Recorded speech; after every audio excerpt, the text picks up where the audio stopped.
to another video. And last video I told you about my Chevy Cruze, how I traded it in. Well, this is what I got instead. I went from my 2014 Chevy Cruze diesel to a 2012 Honda CR-V ex-l model. It is colored, well, it's basically gray, but they call it titanium metallic, I think. Beautiful Goodyear tires, aluminum rims. It's got leather interior, plenty of space, although right now I'm about to dump a lot of this in the trash and take my recycles back, but plenty of stuff, plenty of room in the back. It is very versatile. You hit this switch here and it folds back real easy. Hooks here, cargo area there. There is a spare tire underneath the all this stuff, which is good, since I didn't have one in my last car.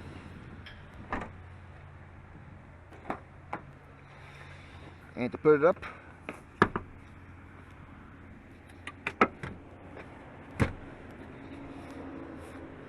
middle console with cup holders. Does fit 5, really 4 comfortably, only 5 though. 5 altogether with small kids. Also, if you wanted to, from here, you pull this latch, and you can do it that way. If you wonder how much I paid $18,000 for my CR-V. You wonder, it's a lot of money for a 2012. Well, it's only got 44,000 miles on it. And believe it or not, that's between 2 owners. 2 owners. Alright, let's go for a drive. As you can see, leather interior, which I like. Got a sunroof, which I also like. I mean, when it comes to my Jeeps, I want it to be simple. When it comes to my cars, I like the finer things in life myself also. What I like about this car, here we go. Old-fashioned key. I am not a fan of this new stuff. I'm not a fan of push start, the push button technology. A lot of people have had problems with that, including Honda owners or pilots. They burned out. Old-fashioned shift knob. I am not into this knob thing like Chrysler tries to do now. Straightforward radio. Straightforward climate control. There is nothing in the back here. Doesn't have the back climate control, that's okay. Plenty of space. I got 2 cup holders here, seat warmers, plenty of space there. Power windows, locks, mirrors, cruise control, steering wheel, of course, rear wiper. And a few things this car doesn't have my Chevy Cruze have. One, I no longer have OnStar, which, you know, I really didn't care about anyway. I mean, when the check engine light kept going off, they were pretty much useless anyway. I mean, if something does bad happens and you get into a car accident, they're good for that. But for diagnostics, they are useless. The other thing I don't have in this car, I had my Chevy, the blind spot technology. The little car that used to light up there. Again, that is not a big deal to me either. It is all-wheel drive, something my Chevy Cruze obviously did not have. It is a gas-powered motor, something which my diesel Cruze was a diesel.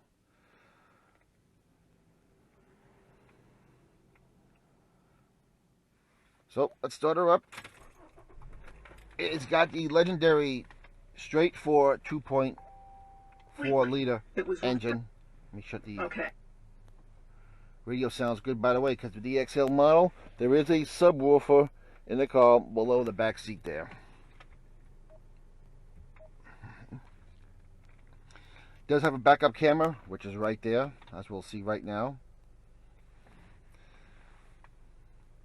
Just not sure if it has sensors to let you know if anyone's coming. I haven't really just got the car a couple days ago. I've only put on 70 miles on it, so this is pretty much a first impression video. As you can see, it's got the range of how many miles to go and what you're averaging fuel economy. It does have an economy button to save fuel. That's something that you would really use on a highway while on cruise control. but a lot of Honda owners say it actually does work.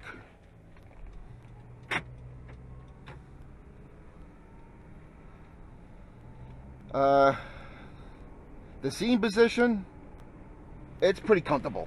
Is it like my Cruze? No, believe it or not, my Chevy Cruze, the driving position in my Chevy Cruze was well comfortable for me because the seat went all the way back more.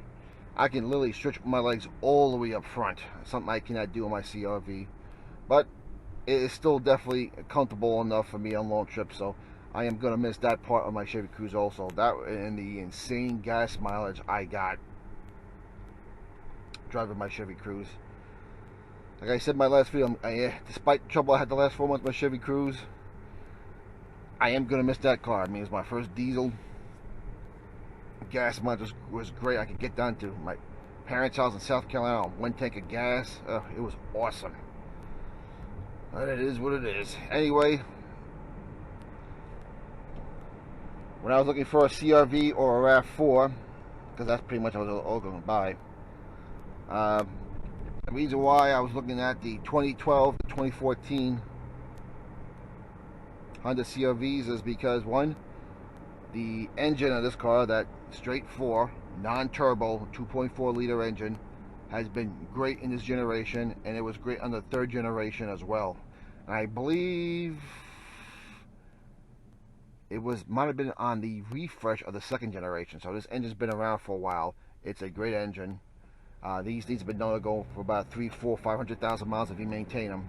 And being I only got 44,000 miles on my car, and I plan to service my car with Honda. I mean, all my cars get deal service, even my beaters do. I don't expect any problems with this engine.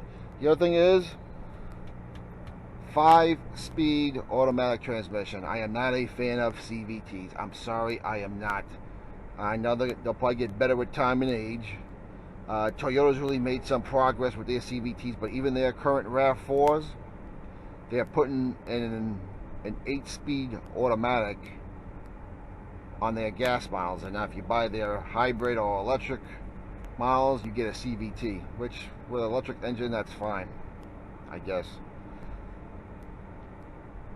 But the ride on this so far has been nice and smooth. It's been pretty good. Definitely upgrade over my Cruze, although my Cruze for a compact car had a very nice ride. As I said in my last video, if you're going to buy a diesel Chevy Cruze, make sure you're a highway driver. If you want to avoid the emissions problem with the Chevy Cruze, don't do mixed driving, don't do city driving, do it all highway, and you'll be alright. That was my mistake. Anyway, back to our CRV. The radio controls are straightforward. The climate controls are straightforward. The power sunroof is pretty much straightforward. Everything is pretty much straightforward here. Let's see. Oh, there we go. I haven't done this yet. There you go. There's one there. Another one there. Let me see. Yep, works. By the way, this is only the 2nd time I have ever bought a foreign car.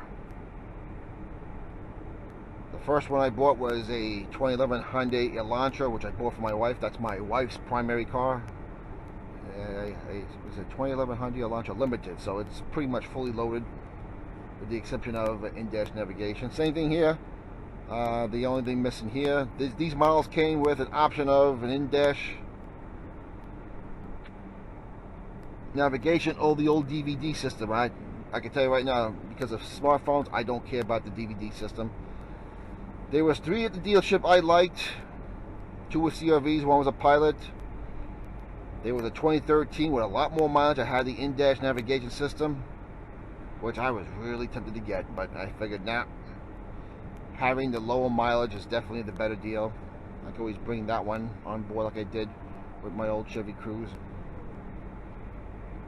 But the ride is very smooth. The engine is pretty quiet. Is it a racer? Is it a high performance thing? No, but I ain't buy my CRV, so it could be a racer or high performance. If you want something that that's more fun to drive, I would recommend a CX-5 if you want that compact SUV sportiness. They're really the ones to go to if you want the better handling and the more sporty acceleration. That's what Mazda's known for. Honda, they're pretty much known for just making reliable mainstream cars.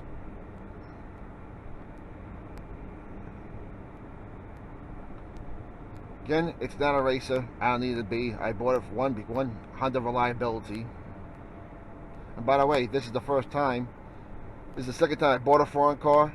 My first time buying a Japanese car. My first time buying a Honda. And until GM and Chrysler can prove themselves, I don't really plan on buying an American car for a while. And it pains me to say that. Sticker mileage is 22 city, about 30 highway, which is not bad for an SUV. That's what you get with a Honda. I'm not a fan of turbos in my engine. They're just more needy. They break down more. They don't last as long. The only turbo I owned in my life was, ironically, on my Chevy Cruze, because on a diesel, you really need a turbo. On a diesel engine, otherwise you'll move like a turtle off the starting line.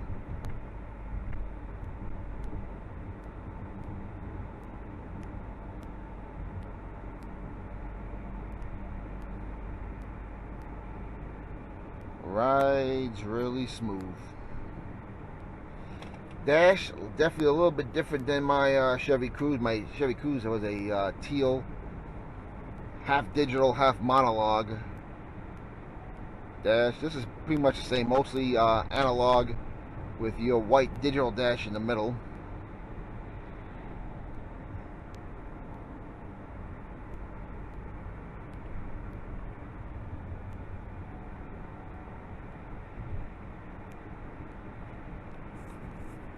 What else does this car don't have my Chevy Cruze had? My Chevy Cruze had blind spot technology, which was nice. Didn't really care about it though. It didn't bother me. This doesn't have it. What else? The sensors when someone's parking. I'm not sure this car has it yet. I'll find out soon. Eventually, when I eventually go into a supermarket. I ain't worried about it though. I don't really need that technology either. This has satellite radio like my Chevy Cruze did. Hit that button right there. And there you go. Well, what about inflation? Yep, your AM, FM. In the basement finishing industry, because we are committed to provide your CD and your auxiliary for my Alexa.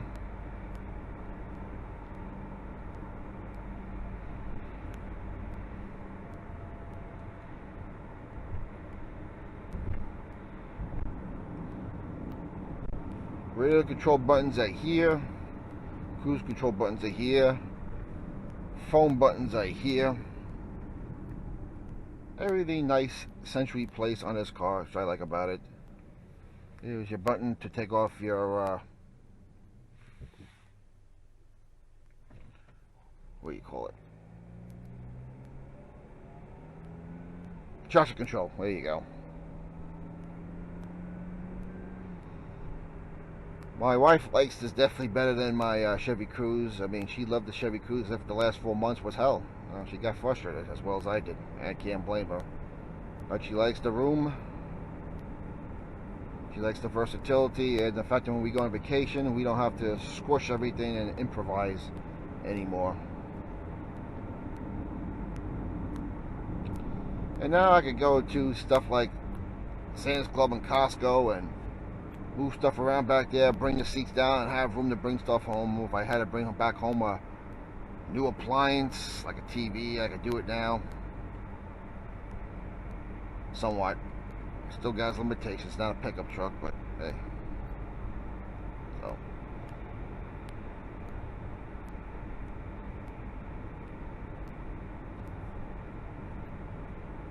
So as far as handling goes, it handles good. I mean, it's an SUV, so my Chevy Cruze definitely handled better around corners, but that's what you get with a compact car.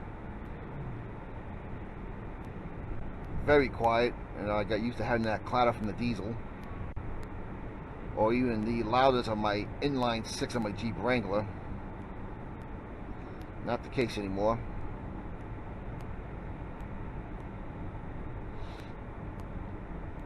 Why did I get this over the RAV4? Simple. It was the best deal I could get. I was looking at a RAV4 between the years of 2012 and 2015. Those were good years for that also.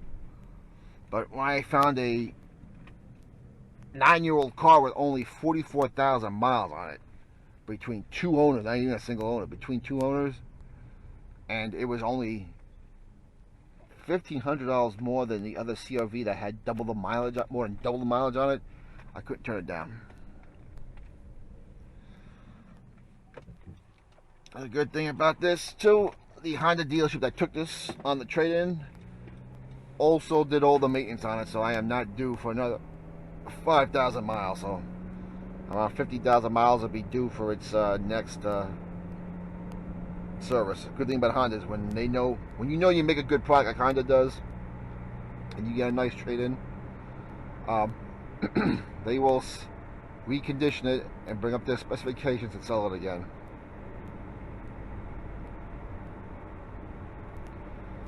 My Chevy Cruze will not be sold at a Honda dealership. From what he told me, it's going to be sent out to Connecticut and be sold at an auto auction. So, what is Honda also telling you about the Chevy Cruze diesel? As much as I loved it, they don't want to sell it. They'll give it to another dealer.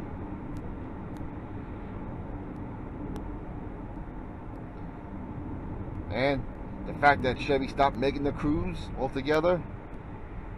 In fact, none of the three automakers are making compact cars anymore.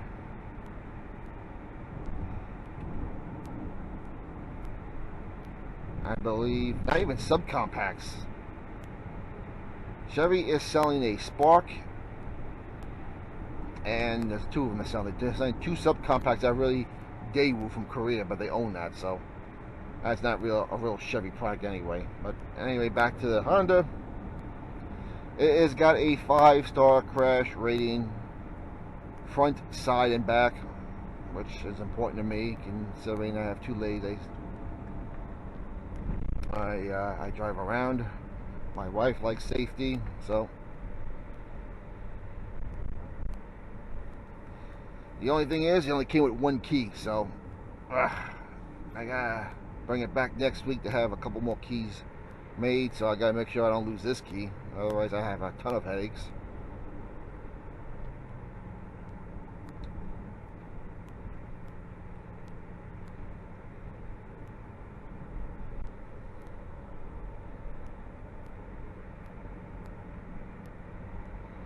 Like I said, I'm glad I got a 5-speed transmission. I do not like CVTs. I know on the refresh in 2015 of the same generation, they wanted the CVT now, so that's why I was looking between 2012 and 2014. Also, I think they changed the engine. They went with a 1.5 turbo they call Earth Dreams engine. Now, to me, Honda makes the best gas engines on the planet. I think Toyota makes the best overall car and make the best transmission, but I think Honda makes the best gas engines there is. But even with that, I still rather have a straight 4 or a straight 6 before I take anything with a turbo. And I believe the Earth Dreams engine, the 1.5 liter, has a turbo in it, which I want. And being it's a new engine and it's new technology, even though it's a Honda, I'll let other people be the guinea pig of that experiment.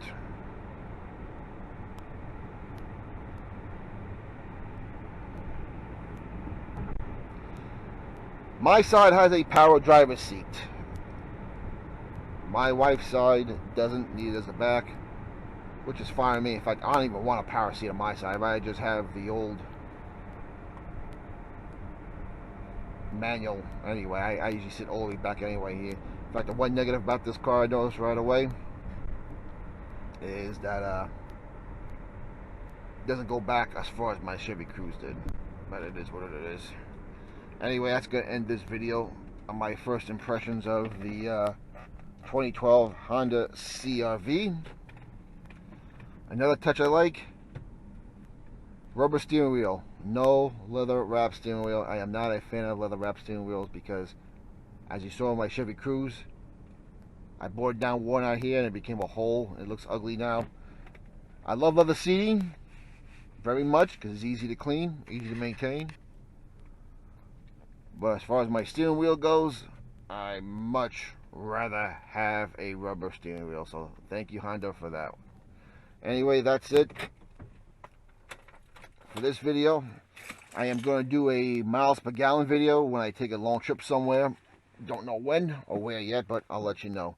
Anyway, God bless you all. We'll talk to you later.